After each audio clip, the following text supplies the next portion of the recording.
Makakausap po natin ngayon pong umagang ito ng Lunes, December 22, 2025, convener ng Taong Bayan ayaw sa Magnanakaw at Abusado Network Alliance o tama na si Sir o Dr. David San Juan. Dr. San Juan, magandang umaga po sa inyo, sir. Si Orly tinitid po ito sa radyo na TV pa. Good morning po.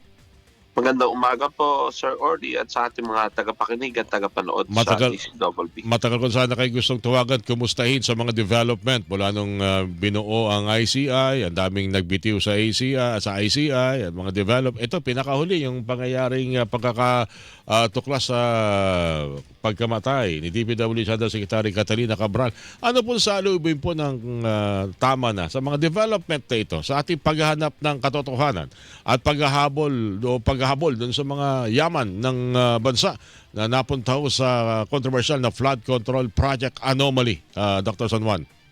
Unang-una po, siyempre, ay nakikiramay tayo sa pamilya ni Undersecretary Cabral kasi napaka-tragic na namatay si Jose Cabral. Ano man ang totoong nangyari, hindi pa natin alam, pero yun nga, nakikiramay tayo unang-una sa pamilya.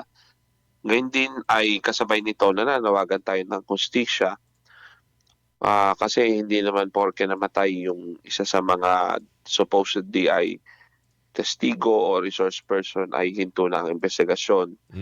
At hopefully na-secure na ng gobyerno yung laptop, yung cellphone at iba pa niyang kagamitan na maaaring makatulong para mas maimbestigahan kung sino-sino talaga yung mga sangkot at kung pwede pati yung mga mastermind dito sa flood control scam, no? Kasi we cannot discount the possibility of foul play, di ba? Kasi marami na rin nagsasabi na ang hirap mag-speculate dito, pero yun nga, 2 weeks before na mangyari ito ay nagpasabi na si Jose Cabral na siya ay willing na tumestigo, sasabihin niya yung kanyang nalalaman, etc. Nakapag-meeting pa sa ombudsman. So, di ba parang may intent naman si Undersecretary Cabral na gawin yung kanyang makakaya para mas ilantad kung sino yung mastermind. Tapos, biglang may nangyari na ganito. So, kaya nananawagan din tayo sa mga otoridad na imbestigahan talaga ano nangyari kay Undersecretary Cabral. No? Deserve na ng pamilya yon na malaman na ano nangyari talaga. At ng taong bayan din. No? Kasi ano rin siya, matatawag nating tao na malaki yung kinalaman sa flood control. No? Ngayon, ang panawagan naman natin sa ICI at iba pang ahensya, madaliin na ang pag-iimbestiga para matiyak na mas mabilis na masaservan ng warrant of arrest yung mga dapat na ipa-aresto. Kasi nga, yung iba nasa ibang bansa, di ba? So ayaw naman natin na ganito rin yung mangyari, na yung iba yung magpakamatay or umalis din ng bansa at hindi na babalik. So mawawala ng hustisya ang ating mga kababayan dito. No? So dapat ay tuloy-tuloy ang investigasyon hanggang malaman sino talaga ang mastermind, sino ang mga sangkot, makarating man ng palasyo. No? Kasi yun nga sobrang laking scam nito, parang imposible na walang mas mataas na nakakaalam liban sa mga kongresista. Nangako-ombudsman na December 15 ay may aarestuhing senador, pero December 22 na, wala pa rin. At alam naman natin na yun nga hanggang senador lang ba to? Diba? Parang wala bang alam ang nasa executive branch. Kailangan ay imbestigahan lahat. So, yun ang gusto natin mangyari. Okay. At sa pang long term, lahat naman yan na talagang gusto, matukoy lahat. Kaya nga ayaw nilang personally, sa iba, pananaw nilang personal, wag yung salitang big fish, kundi lahat talaga ng pwedeng kasuhan, kasuhan. Hindi mula small o maliliit na tao lang. Kasi pag sinabing, parang hindi natin mawari kung pag sinabing big fish. Kasi tulad na lamang nung ginigit ng iba na yung ilang mga malalaki mga contractor na mayagpag ng ilang taon, parang ayaw nilang i-consider na big fish kasi. Lalo na yung mag-asamang Diskaya, Doc San Juan. Ano po? Yun din naman ang ilang sentimiento kung bakit gusto na lahat pare-parehong tratuhin ng tama. Walang small o walang big fish. Binabanggit nyo parang ilang araw na lang kasi Pasko na. So parang kayo sa grupo ninyo mismo, Doc San Juan, yung maaring matukoy ng mga senador makasuhan na rin. Maisama na rin sa sampa ng kaso, sasampa ng kaso sa Sandigan Bayan. Tama po, kasi unang-una, nung maglabas ng warrant of arrest kay Representative Saldico na nasa ibang bansa nga, yung ginamit para kasuhan siya na affidavit, doon sa affidavit na yon ni Undersecretary Bernardo ng DPWH, may mga pinangalan ng senador, di ba, at iba pa. Mm-mm. So dapat yun ay kasama na rin doon. Kasi di ba parang bakit naman napaka-selective na ang trinato lang na katotohanan yung sinabi lang ni Yusek Bernardo versus kay Saldico, pero hindi yun tungkol sa iba pang senador na masasabing malapit sa palasyo. O kaya dapat talaga ay no sacred cows or walang sasantuhin ang investigasyon. Maliit o malaki, pero syempre mas maganda kung mauuna ang mga malalaki. Kasi sila talaga yung may kinalaman, sila yung mastermind. Pero tama kayo, dapat lahat ay managot at mabawi ang hanggang sa pinakamaliit na sentimong ninakaw nila.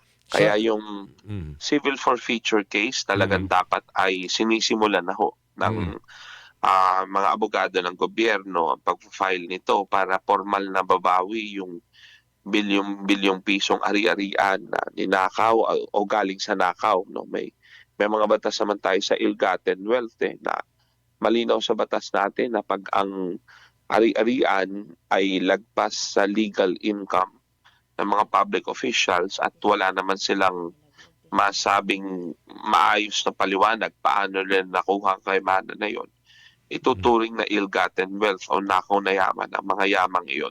Ano At bang dapat sinisimulan na ho yan mm. talaga na Ah, pagkakaso kaugnay ng pagbawi ng nakaw na yaman. okay. Sir David, ihabol ko na lang 'to ng mahalagang katanungan pa bago tayo magtapos. Yung meron daw dokumentong hawak-hawak kasi Congressman Libiste. Interesado ho ba kayong malaman yun? Galing daw ho, impormasyon galing sa kay dating DPWH Under Secretary Cabral. Ang panawagan ho natin kay Congressman Leviste, kung talagang may hawak siyang dokumento, dapat gawin na niyang publicly available yan. Kasi hindi ko rin maintindihan bakit ang ginagawa niya ngayon ay sasabihin niya na meron siyang Oo. hawak pero hindi naman niya nilalabas. Parang ano no, Huwag mo para nang parang sabihing may hawak ako, hindi mo ilalabas, di ba? Ilabas na niya oo, para magkaalaman. parang pa-trending sa social media. Abangan niyo po susunod sa Yun ating nga no? content. So, para salit na para hostisya, di ba? nagpapa-content no si Congressman. Anyway, Ilabas niya dapat, ah, para magkaalaman. maraming interesado makita naman talaga yan. Doc San Juan, ano po? Tama po, kasi maaari namang makapagbigay rin ng linaw sa atin, no? Sino talaga yung mga involved, sino yung mga sangkot.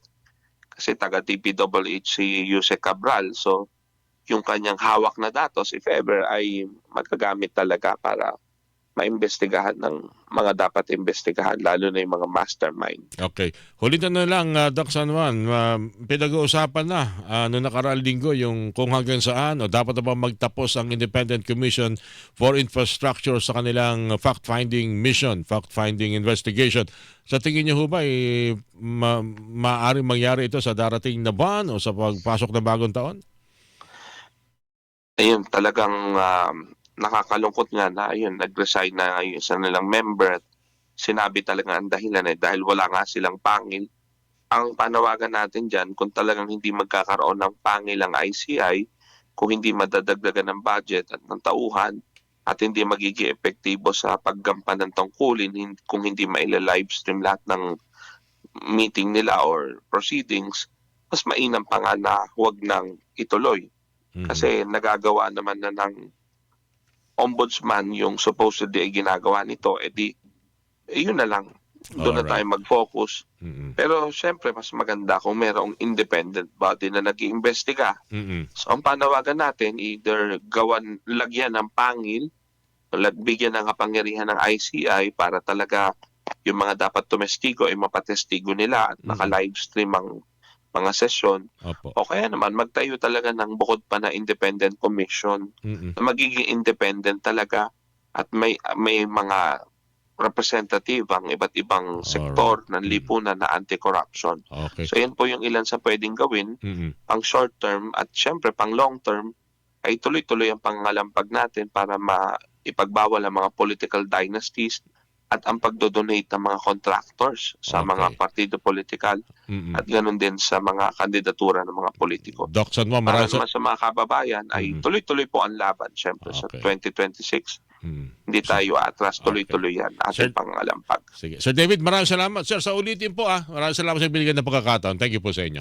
Maraming salamat po. Dr. David San Juan, convener ng Taong Bayan na sa Magnanakaw at Abusado Network Alliance. So tama na mga kapuso, ang inyo pong napakinggan.